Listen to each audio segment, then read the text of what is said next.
So I wanted to show you the calculator site, and this is where I calculate compound interest. So I'm going to click on the compound interest box and it takes you onto this new screen. Now you can select whichever currency you want, and in this case I'm using pound sterling. And what I want to do is just see if I pay in £1,000 into a bank account, into a savings account, and the interest rate is 2% and it's paid yearly, or it's an annual interest rate.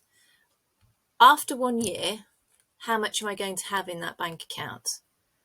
So I just need to set the compound interval to daily because that's the way that they calculate the interest.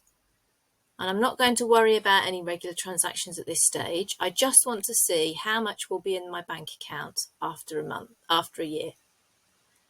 And here's the results. So after 12 months, £1,000 growing at 2% per annum is going to be worth £1,020.20.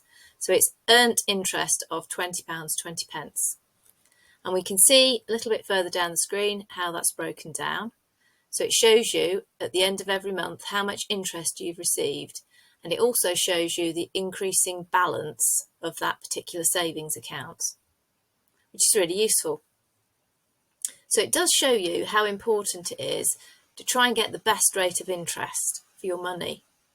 There's another thing though that I find really useful with this particular piece of software, and I just want to show you what happens if we, in addition to putting a deposit in, we also do a regular monthly payment.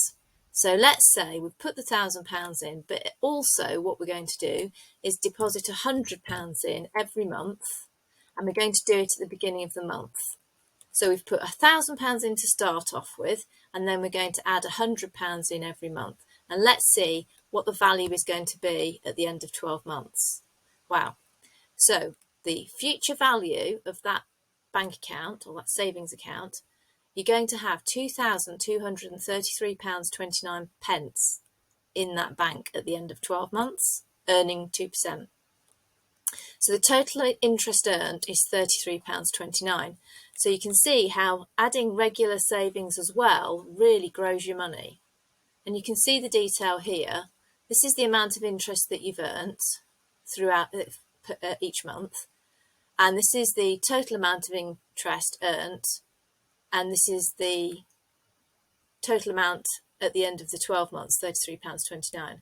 And you've also got a running balance here of what your account would look like each month.